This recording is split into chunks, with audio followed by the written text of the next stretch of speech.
दोस्तों नमस्कार। कहते हैं ना कि इंसान जो है और इंसान का माइंड जो है वो सिर्फ जीवन जीने के लिए बना हुआ है। वो तरक्की और अचीवमेंट और बड़ा सपना इसके लिए बना नहीं है। काहे तो इंसान भी एक जानवर है, समझ गए ना? तो ऐसा नहीं है कि जानवर और इंसान में बहुत फ़र्क है, कोई बहुत ज़्यादा तो फ़र्क है नहीं। तो आप बोलिएगा क्या बात करते सर, जानवर और इंसान में फ़र्क नहीं है? बहुत फ़र्क है। तो क्या फ़र्क है भाई? तो सर जानवर में सोचने समझने की शक्ति नहीं होता। अच्छा, तो जानवर फिर अपना बच्चा को कैसे पहचानता है? आप ही बताओ, सोचने समझने की शक्ति नहीं होता है, दुश्मन को कैसे पहचानता है? तो आप बोलिएगा हाँ, ये बात तो ठीक बोले। तो सर जानवर के पास दिमाग नहीं होता। अच्छा, दिमाग नहीं होता तो मालिक को कैसे पहचानता है? अपना खूंटा को कैसे पहचानता है भाई? हैं? दिमाग नहीं है तो आप बोलोगे हाँ जी, बात तो सही है। तो फिर जानवर और इंसान में क्या अंतर है? तो जानवर और इंसान में बस एक ही अंतर है, जो जानवर से इंसान की तरफ बढ़ाता है कि इंसान खुद को पॉजिटिव रख के एक बड़ा एम्बिशन पे काम करता है। आने वाले समय को बेहतर से बेहतर बनाने के लिए काम करता है। बस यही है जो इंसान को अलग कर देता है जानवर की प्रजाति से। नहीं तो खाना पीना, मैथुन करना, फिर सो जाना, ये तो जानवर भी करते हैं और इंसान भी करते हैं। समझ रहे बात को? तो आप बोलिएगा हाँ सर, बात तो सही है। तो ये कहना क्या चाहते हैं? तो कहना ये चाहते हैं कि ओ ये है, कहना ये चाहते हैं कि जैसे मतलब इंसान का जो दिमाग है ना, वो खासकर ऐसे मतलब सिचुएशन के लिए बना, खाली वो जीना चाहता है, उसको आगे नहीं बढ़ना है, ना उसको बड़ा कुछ करना है, बस हम जी जाएँ, बस इंसान का दिमाग वही चाहता है। और जो अपने दिमाग के चक्कर में फँस जाता है, वो बस जी के खुश हो जाता है और आगे नहीं बढ़ पाता है। पैसा कमाना वो क्षमता है जो दिमाग को प्रेशराइज़ करता है कि ए, चलो कुछ करो भाई, तुम भी नौकरी कर रहे हो, बाकी सब भी नौकरी कर रहे हैं, तो तुम आगे कैसे बढ़ोगे? तो वो प्रेशराइज़ करता है। क्या? आपका एक लक्ष्य, एक बोलते नहीं है अ, मतलब जिसको बोलते हैं सपना, उसको पाने की चाहत आपको मजबूर करता है। फिर आप अपने दिमाग को जो स्थूल पड़ा हुआ है, उसको सही रास्ते में एक्टिवेट करते हैं। अब बीच-बीच में फिर वो गच से बोलता है कि नहीं, चला हो पीछे चला, क्या ज़रूरत है यार, सब ठीक है, खाने को रोटी मिल ही रहा है, बस। आदमी कौन खुश है? आप बताओ? तो आप बोलोगे सर मैं खुश हूँ। देखिए खुश होना खुश होना एक अलग परिभाषा है। इसको मैं प्लीज़ गलत मत समझिएगा, नहीं तो क्या है ना कि बात का अर्थ का अनर्थ हो जाएगा। बहुत छोटा-सा इसमें संचय होता है। देखिए गरीब आदमी तो ज़्यादा खुश है ना, कहीं भी खा जाएगा, कहीं भी पी लेगा, कहीं भी सो जाएगा, राजा की ज़िंदगी है। तो गरीब आदमी तो ज़्यादा खुश है। क्या? कहीं भी खा लेगा, कहीं भी पी लेगा, कहीं भी रह लेगा, वो तो ज़्यादा खुश है। बट अमीर आदमी को तो टेंशन है कि यार धंधा क्या हुआ? भाई पोर्टफ़ोलियो का क्या हुआ? एक-एक दिन में 6 डिजिट, 7 डिजिट मूव कर जा रहा है पोर्टफ़ोलियो सब, हैं? प्रॉफ़िट लॉस में कितना बड़ा-बड़ा हो रहा है। तो समझ रहे हैं बात को? तो उसको तो बहुत कुछ देखना है, अब उसके लिए उसको सब चीज़ की जानकारी होना है ना? तो वो तो टेंशन में रहेगा, टेंशन मतलब वो एक्टिव रहेगा। उसके जैसा नहीं कि कहीं भी खा लो, कहीं भी पी जाओ, सर हम तो मन के राजा हैं, जब मन करता है तब उठते हैं और जब मन करता है तब सो जाते हैं। तो फीलिंग कैसा है? राजा वाला फीलिंग है कि जब मन किया भाई हम वही किए, और गरीब आदमी वही करता है, जब मन किया तब वही करता है। समझ रहे हैं? कैसे माइंड जो है वो स्थूल होता है, मतलब जीना चाहता है बस। लेकिन आगे बढ़ना है ना तो उसी माइंड को ना उँगली करते रहना पड़ेगा। नहीं तो वो, और इसके लिए आपको दूसरे को नहीं करना पड़ेगा, खुद में एक अंदर में वो पैदा करके रखना पड़ेगा कि नहीं सुबह, अरे क्या करोगे सुबह उठ के, मार्केट बंद है, क्यों? सूर्य भगवान को जल देंगे, उससे क्या हो जाएगा? अरे वो पावर, वो कांच से सूरज का रोशनी पड़ता है तो आग लगा देता है कागज में, क्या पता हम जल चढ़ाएंगे, उससे कुछ पॉजिटिव एनर्जी हमारे अंदर आ जाए। तो आदमी को मोटिवेट करके ना खुद को आगे बढ़ने के लिए हमेशा एक्टिव रहना पड़ेगा, इसका विशेष ध्यान रखिए। नहीं तो शरीर तो स्थूल है, वो तो शांत हो जाएगा, मन बोलेगा अरे ठीक है ना। तो मेरा कहने का मतलब है कि गरीब आदमी तो ज़्यादा खुश है, राजा है वो तो, लेकिन अमीर आदमी को तो दिक्कत है। और जिसको नहीं है, कहावत भी है कि बाल ना बच्चा और नींद आए अच्छा। जिसका बाल बच्चा नहीं है उसको नींद भी अच्छा आता है। तो आप बोलोगे सर मोदी साहब, अरे नहीं, ममता दीदी को भी बोल सकते हो। तो और भी किसी को बोल सकते हो, मायावती को भी बोल सकते हो। तो ये है ना, बाल ना बच्चा नींद आए अच्छा, तो उसको टेंशन नहीं है। लेकिन जिसका बाल है बच्चा उसको टेंशन है कि भैया आगे बढ़ना है। तो ये चीज़ जो है आप में बहुत ज़रूरी है, इसको जगा के रखें। इवेंट खुश कौन है? खुश वही लोग हैं जो अपने आस-पड़ोस में वैसा सोसाइटी नहीं है। मतलब उनसे, उन्हीं के लगभग में सब है तो खुश हैं, या उनसे नीचे हैं तो खुश हैं। अभी मान लीजिए आपके पास 10 लाख रुपया है, अब आपको ऐसा गाँव में भेज दें जहाँ कपड़ा पहनने का जगह नहीं है, तो आप तो उस गाँव के अंबानी हो गए ना, आप तो अडानी हो गए। तो आप बोलोगे हाँ बात तो सही है, तो सेम है सर, माइंड को बड़ा करिए। सोसाइटी में या तो आप बड़ा सोसाइटी में चल जाइए, जो कि पॉसिबल नहीं है, तो कम से कम थॉट को तो बड़ा करिए, तब तो वहाँ तक पहुँच पाइएगा। वैसा सोसाइटी में है जहाँ सब खुश हैं। आप मान लीजिए आप एसी रिपेयरिंग का बात कर रहे हैं कि अरे यार देखो ना ऊपर वाला एसी नहीं चल रहा है, आपके घर में 5-5 6-6 एसी लगा हुआ है ना आप, लेकिन सोसाइटी आपका वैसा नहीं है।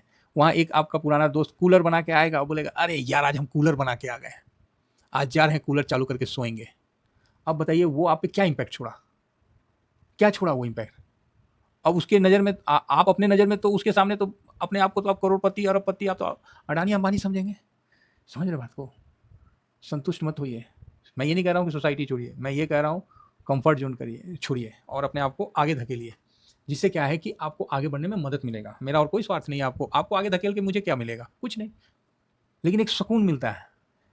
समझ रहे। गाइड का काम क्या है, गाइड तो जो अपना चलिए जाएगा, वो तो देख ले है, वो तो जाएगा, लेकिन उसके साथ जब ज़्यादा आदमी जाता है ना, तो फिर तो गाइड को ही मज़ा आता है कि अरे यार चल ठीक है, बढ़िया है, सब साथ चलेंगे, कम से कम अच्छा लगता है। नहीं तो स्वर्गों में अगर भगवान भेज देंगे तो हम कौन चीज़ करेंगे हैं। अब बताइए अगर टीवीएसएम वाले रहेंगे 50-100 को, तो आदमी तनी गप सप मस्ती करेगा, नहीं तो नरकों में हम खुश हैं। समझ रहे ना। तो यही चीज़ है, तो थोड़ा सा माइंड को कंफर्ट जोन में मत आने दीजिए कि नहीं बहुत अच्छा है ये, नहीं आगे बढ़ने का एक जुनून पैदा करिए। देखिए ना बड़े बड़े अडानी अंबानी कैसे जुनून पैदा कर रहे हैं, हम लोग उस्तूल हो जा रहे हैं, शांत हो जा रहे हैं। क्यों भाई, गलत रास्ता में नहीं जाना है, सही रास्ता से जाना है। चलिए थोड़ा सा न्यूज़ अपडेट करते हैं। तो अभी मोदी साहब जा रहे हैं रक्षा क्षेत्र में, मेक इन इंडिया का। बताइए एक बात बताइए, प्रधानमंत्री है ना, कहीं से घोटाला वोटाला करके तो मस्त आराम से ज़िंदगी जी सकते हैं, लेकिन कहीं ना कहीं आप ये देख रहे होंगे एक्टिव तो है मोदी साहब। देखो मोदी साहब से कुछ अच्छा चीज़ सबसे सीखो, अच्छा चीज़ सबसे सीखना चाहिए। जैसे मोदी साहब में एक्टिव, ये इस उम्र में भी वो इतने एक्टिव है कि हर चीज़ मतलब करना चाह रहे हैं, हर चीज़। आपको क्या लगता है दूसरे देश में जाने, वो क्या घूमने जाते हैं, वहाँ भी जाके गिड़गिड़ाना पड़ता है, वहाँ भी मतलब उनको कन्विंस करना पड़ता है। आप ही देखिए ना दूसरे के घर में जाके, और उनको बोलिए ना तो मेरे साथ धंधा करो, चाहे मेरे घर में आप उनसे कुछ पैसे मांग के ले आओ, छोड़ो हटाओ, धंधा तो दूर की बात है, धंधा तो वहीं होता है जहाँ संबंध अच्छे होते हैं। आप खाली पैसे मांग के ले आओ 10 रुपया, उसी में पता चल जाएगा कि आप कितने पानी में हो। समझ रहे हो, तो ये चीज़ है। तो इन चीज़ों को समझिए और आगे बढ़ने की कोशिश करिए। राहुल जी में भी बहुत अच्छा है, आपको बता दें राहुल गांधी में एक बहुत अच्छा बात है कि राहुल गांधी शुरुआत तो ठीक करते हैं, लेकिन बाद में ना रायता फैला देते हैं। अरे वो भी तो भाई राजकुमार है। और आपको क्या लगता है बीजेपी में नहीं हो रहे राजकुमार, बहुत पैदा हो गए हैं। बाप तो संघर्ष कर लिया नौकरी करके, अब बेटा सब देखिए, जिसको क का पता नहीं उसको पूरा आईपीएल पकड़ा दिया गया है। समझ रहे हैं, और भी कई चीज़ है, क्यों वो अपना ट्रेंड कर रहा है बच्चे को। समझिए इन चीज़ों को। चलिए कोई नहीं, मैं इस पे बाद में बात करेंगे। तो यहाँ मेरा अगेन कहना है ना, मैं मोदी जी के, देखिए देश के प्रधानमंत्री हैं तो मैं उनके हमेशा सम्मान में बात कहूँगा, कभी अपमानजनक बात नहीं कहूँगा। भले उनकी कई गलतियाँ हैं सामने, लेकिन नहीं कर सकते क्योंकि वो सम्मानजनक स्थिति में है। तो ये, लेकिन मैं उनसे एक चीज़ सीखता हूँ, एक्टिवनेस मोदी साहब से बेटर कोई नहीं करता है। कोई नेता नहीं है जो मोदी साहब इतना एक्टिव है। इनमें भूख दिखता है कि पूरा भारत में बीजेपी का झंडा होना चाहिए, ये भूख दिखता है।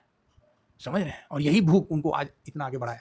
तो क्या हम और आप में पैसे की भूख नहीं दिखता। आप अडानी को देखिए, लगेगा कि ससुरा ब्लू व्हेल है, जितना पैसा और जितना प्रोजेक्ट सब उसी का है। अंबानी को देखिए, मतलब समझ रहे हैं। तो हम चाहते हैं कि आप में भी वो भूख बना रहे। न्यूज आएंगे, अच्छे दिन आएंगे, खराब दिन आएंगे, सब चलता है। आप कैसे हो। चलिए फिलहाल शुरू करते, नहीं तो काफ़ी लंबा समय हो गया। तो रक्षा क्षेत्र में मेक इन इंडिया का समर्थन करते हुए, पुराना है न्यूज एक दिन का, लेकिन फिर भी ठीक लगा तो मैं बोला चलो डिस्कस कर लेते हैं। हाँ, समर्थन करते हुए फ्रांस ने मोदी की यात्रा से पहले राफेल सौदे के लिए एक नया मॉडल का संकेत दिया है। अब ये नए मॉडल का संकेत दिया है तो ये थोड़ा सा मतलब डाउट वाला बात हो गया कि क्या मॉडल है यार। मेक इन इंडिया के पहल के अनुरूप होगा, एक साझेदारी पर आधारित। उन्होंने भारत में हाल ही हुए विदेशी सुधारों और परमाणु क्षेत्र में सहयोग बढ़ाने की संभावना के ओके। तो भारत इसके साथ परमाणु का तो क्या करेगा, ये कौन होता है परमाणु का है, तो इथोरियम वाला आपको पता है ना, यूरेनियम और इथोरियम। तो भारत ने उसमें सक्सेस ले लिया, तो इतना अच्छी आ रहा है। तो भारत तो इसके लिए नहीं करेगा, भारत तो बोलेगा ए राफेल के लिए बात किया है तो तुम राफेल मेरे को दोगे तो हम तुमसे लेंगे, नहीं तो नहीं लेंगे। सीधा बात है, ये उसका यही कहना है, भारत का यही होना चाहिए। बाकी वो पंप संप में आने का नहीं है भारत को, क्योंकि भारत एनर्जी क्षेत्र में ठीक अपना बढ़ रहा है और धीरे धीरे बढ़ रहा है, इसको बढ़ने दिया जाए। अगर फ्रांस की तरफ से मोदी साहब जाते हैं और जा ही रहे हैं और अच्छा कुछ होता है तो यहाँ डिफेंस सेक्टर में एक बहुत अच्छी तेज़ी का उम्मीद बन के आ रहा है। ऐसे डिफेंस सेक्टर अपने हाई के पास ही है, तो यहाँ बहुत अच्छा मतलब तेजी का है। बाकी सपोर्ट 96.64, इसको टूटेगा तो फिर वो नीचे की तरफ चल जाएगा, जो कि 89 के आसपास है। तो ये इंपॉर्टेंट लेवल है, इस पर आप फोकस रखिएगा कि 96.64 सपोर्ट है और रसिस्टेंट है 102, फिर 104। वर्तमान में चल रहा है 98.84, तो इसको आप ध्यान देके चलिएगा। एमओ डिफेंस है, डिफेंस सेक्टर है।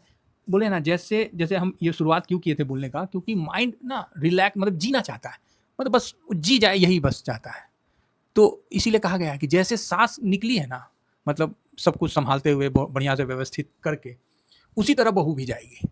कोई नया विधि नहीं अपनाया जाएगा, क्योंकि दिमाग जो है वो स्थिर रहना चाहता है, अस्थिरता पसंद नहीं है, अनसर्टेनिटी पसंद नहीं है। इसीलिए कहा गया कहावत कि जैसे जैसे सांस गई है ना, बहू वो वैसने जाएगी। क्योंकि वो उस चीज़ को देख के दिमाग क्या करता है, तुरंत कंफर्ट में हो जाता है और तुरंत आपको उस चीज़ को एक्सेप्ट कर लेता है। तो यहाँ पर ही हम लोग को आगे बढ़ना है। तो जैसे जैसे अमेरिका, जैसे जैसे चाइना इम्प्रूव किया है ना, हम लोग भी उसी तरह जाएंगे। कोई नया विधि नहीं अपनाया जाएगा। अमेरिका में डिफेंस इंडस्ट्री बूम में है, तो हमारा भी डिफेंस इंडस्ट्री को मजबूत करना पड़ेगा और सरकार उसी के लिए कोशिश कर रही है। यहाँ से कम डिफेंस इंडस्ट्री मतलब मल्टी टाइम गुना होने का क्षमता रखता है, 10 गुना 20 गुना, मतलब कोई लिमिट नहीं है, इतना ज़्यादा गुना होने का क्षमता रखता है। एनर्जी उसी तरह है। और खासकर तो मुझे बहुत अच्छा लगता है कि जैसे हम लोग हवाई जहाज़ उड़ाते हैं, अरे ससुरा कोनो हवाई जहाज़ हम बोइंग और उधर से काहे लेंगे अमेरिका से। ये हमारा जो एचएएल है, जो डिफेंस का बनाता है, क्या ये जहाज़ पब्लिक जहाज़ नहीं बना सकता है? चाइना रसिया तो बना के उड़ा रहा है। तो आप बोलिएगा हाँ, इस इंडस्ट्री में भी बहुत बड़ा मतलब आपको आएगा। तो मेरा जो है, मैंने इसको लॉन्ग टर्म में रखा है। हाँ, ये सही है कि बीच बीच में मैं थोड़ा सा प्रॉफिट वगैरह बुक कर लेता हूँ, वो एक अलग बात है, लेकिन मैं इसको लॉन्ग टर्म में रखा हूँ और इसको मैं अभी होल्ड करूँगा। तो अगर कुछ अच्छा डील बनता है फ्रांस के साथ, तो इसमें एक अच्छी तेजी देखने को मिलेगी और ये तेजी तुरंत लाइफ टाइम हाई को क्रॉस करके 104 के ऊपर निकलने का कोशिश करेगा, जो कि 111 का टारगेट है। आशा करता हूँ कि थोड़ा सा व्यू लंबा हो गया इधर उधर के साथ, ठीक है, लेकिन काम का है। Thank you very much. बोलने से पहले ये अपना टेलीग्राम है सर, ज्वाइन कर लीजिए, ठीक है। जिन्होंने नहीं ज्वाइन किया है, मैं ये फ्री है, फ्री वाले तो ज्वाइन करिए। ये स्विंग है, शॉर्ट स्विंग है, दोनों हैं। और साथ में फेस पैक शैम्पू जिन्होंने ऑर्डर दिया है, उनका सबका डिलीवर टाइम पे हो जाएगा आज। और 7501615679 ये नंबर है, व्हाट्सअप नंबर, आप इस पर पेमेंट का जरूर दीजिए, ठीक है। चलिए फिलहाल इतना ही कहकर अपनी वाणी को विराम दूंगा। Thank you very much. जय हिंद, जय भारत।